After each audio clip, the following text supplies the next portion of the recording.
الناضجين عاطفيا بيفهموا ان المهم المجهود مش النتيجه، مش محتاج تكون اذكى او اجمل انسان عشان يفتخروا بيك، لانهم اتعلموا يتحكموا في مشاعرهم بدل ما هي اللي تتحكم فيهم. احيانا يا عزيزي بنحس بالوحده مش بسبب قله الناس في حياتنا، ولكن بسبب قله الناس اللي نقدر نبقى على طبيعتنا معاهم.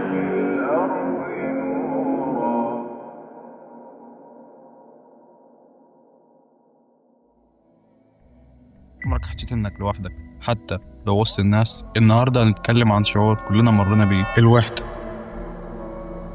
مش بس بتحسها وانت قاعد لوحدك، ممكن تحسها وانت وسط آلاف من البني آدمين. ايه اسبابها وتعالجها ازاي؟ يعني ايه الوحدة؟ الوحدة مش مجرد غياب ناس حواليك، هي احساس بعدم الترابط، انك مش لاقي حد يفهمك او تحس انك مش مهم لحد. في فرق كبير انك تبقى لوحدك غصب عنك او تبقى لوحدك بمزاجك، ودي اسمها العزلة. الوحدة ممكن تبقى نفسية داخلية او حتى خارجية. ايه اللي بيخلينا نحس بكده؟ ممكن يبقى حد غالي عليك انت فقدته، او حتى قاعد على السوشيال ميديا طول النهار بس حاسس بفراغ.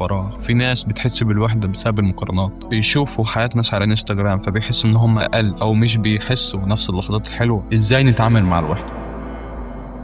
اول حاجه اعرف انك مش لوحدك. في ناس كتير بيحسوا بنفس الاحاسيس دي بس بيفضلوا ساكتين. جرب تتكلم مع حد قريب منك، حاول تنضم لجروب بيحبك نفس نشاطاتك، رياضه، جيم، اي نشاط. قلل شويه من وقتك على مواقع التواصل الاجتماعي. حاول تبني علاقات حقيقيه. لو حسيت ان الموضوع عدى عليه فتره طويله لازم تروح لدكتور نفسي. ده مش ضعف، ده وعي. كلنا بنمر باوقات ضعف، باوقات وحده، بس دي مش الحياه. في ناس بيدخلوا حياتنا ويخرجوا منها، بس اللي بيفضل احساسك بنفسك. حب نفسك، اهتم بيه، اتطور من نفسك. كل ما تبني علاقة حقيقية حتى لو شخص واحد ده كفاية يغير كتير. ما تنساش يا صاحبي لو الفيديو عجبك تحط لايك وتشترك في القناة عشان تعبت في الفيديو ده فشخ.